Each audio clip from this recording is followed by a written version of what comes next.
2024 Mercedes CLE Coupe splits the difference. With the 2024 E-Class sedan about to make landfall, the CLE Coupe's role as the replacement for the C-Class and E-Class coupes snaps into focus. Looking in the rearview mirror doesn't reveal much about where things are headed. In the case of the 2024 Mercedes CLE Coupe, that trap is easy to fall into if you dwell on the outgoing C and E-Class coupes when attempting to make sense of the car that's slated to replace both. The new one doesn't seem to split any sort of difference, until you realize that the C and E-Class sedans that spawned those predecessor coupes are irrelevant. Both date to 2017. Since then, the C-Class was redesigned and enlarged for 2022, entering its fifth generation. A new coupe was not part of the deal, so the two-door carried on with fourth-gen mechanicals. Meanwhile, the old E-Class sedan persisted until a redesigned 2024 E-Class was recently announced. Again, no coupe for you. With those developments in mind, the emergence of the 2024 CLE explains much about the shuffling going on behind the scenes. More C than E. The CLE shares its 112.8-inch wheelbase with the new C-Class sedan. It's an inch longer than the outgoing C-Class coupe, but well short of the gargantuan 116.6-inch wheelbase of the upcoming E-Class. The CLE's overall length of 191.0 inches falls roughly halfway between the two, while its 73.2-inch width hews a bit closer to the E-Class. In short, the CLE's dimensions make it a credible tweener, but it rides on the shorter C-Class's wheelbase, which makes more sense for a coupe. Fans of the pillarless E-Class coupe will be saddened to learn that the CLE has a door pillar like the C-Class coupe. But this doesn't harsh the vibe, as its flanks are smooth and flowing, with subtle fender creases that further elongate the shape. In fact, the cab backward description of the 5th-gen C-Class sedan is even more apparent here, as the CLE's extra body length makes the hood look considerably longer. All told, there's a hint of AMG GT coupe in the proportions, even though the CLE shares nothing with that high-performance two-seater. Instead, the underpinnings consist of the same sort of multi-link front and rear suspension layouts as the C-Class. This gave the CLE poise and balance on a sinuous drive route along the coastal roads of northern Spain.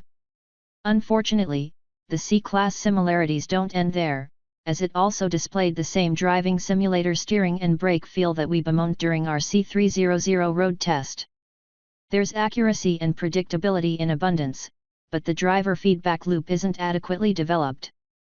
We'd like to say the suspension filtered out the rough stuff and took the edge off when the 20-inch Continental tires encountered unpleasant pavement, but we can't. It absolutely accomplished that, but the cars we tested had a Europe-spec calibration with adaptive dampers and rear-wheel steering that we won't see. CLE 300 base models in the United States will get passive dampers, while the CLE 450 will come with position-sensitive passive dampers as part of a sport suspension setup. Theoretically, these should ride smoother than that sounds when you're driving straight because they will develop less damping when the shocks are near mid-stroke. Time will tell. 2 engines, 1 transmission, 4matic only. Under the hood, the base CLE 300 has the same uprated turbocharged 2.0-liter 4-cylinder first seen in the 2022 C300.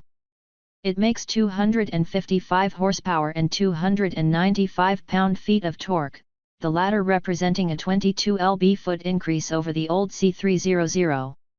Step up to the CLE 450 and you get a turbocharged 3.0-liter inline-six that makes a cool 375 horsepower and 369 pound-feet. Both engines feature an integrated starter generator, ISG, that allows the 48-volt hybrid system to add as much as 23 horses and 151 pound-feet at opportune moments. The ISG doesn't bolster either engine's total output, but it does paper over turbo lag and make start-stop episodes virtually unnoticeable. Neither engine sounds particularly enthralling, but the 450's inline-six motivates the car without hesitation.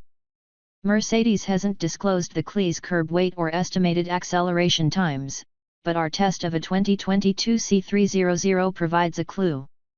We expect the CLE 300's 60 mph time to be no more than a tenth of a second off the 40-44 pound C300's 5.3 second effort. As for the CLE 450, we reckon it'll be a second quicker.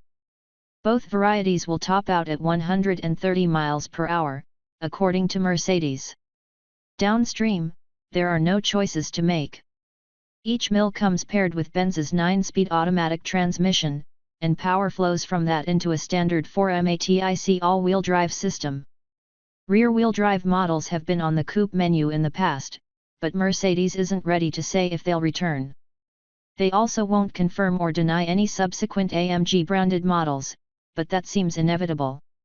One look at AMG's current C-sedan offerings is all it takes to imagine where that's headed. A familiar interior.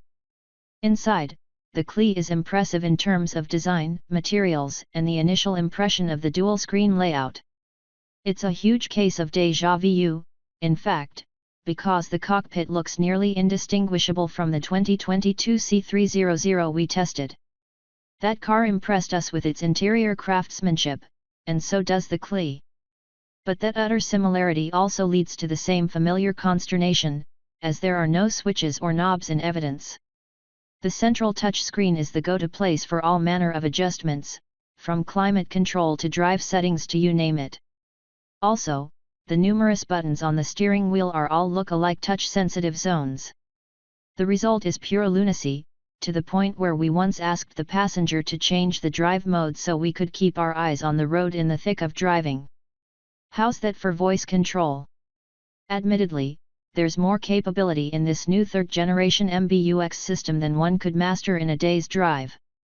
There are personalization templates, automated AI-powered routines, and a sound and massage revitalization utility that pops up if some algorithm thinks you might be tired. Still, the fact that many basic control adjustments are far from self-evident tells you something. But, hey, when parked, it'll let you do TikTok things or play 2009's Angry Birds, so it's all good, right? The CLE's interior is spatially superior to the old C-Class coupe, with more front and rear passenger volume. The biggest gains are a nearly 1-inch gain in front legroom and shoulder room and over 2 inches of added rear legroom. Trunk volume is up too, but the extra back seat space and luggage capacity still don't make this a long-distance proposition for 4. Mercedes won't announce pricing information until closer to the car's early 2024 release date, but our extrapolations suggest the 2024 CLE 300 might start around $60,000, while the CLE 450 could go for about $75,000. Is blending two coupes into one the right move? It would seem so, as the coupe market continues to shrink while the E-Class sedan itself grows larger. But we're not quite convinced that the CLE coupe has the right combination of ingredients. Ultimately, our take will depend on how well U.S spec models perform on familiar soil.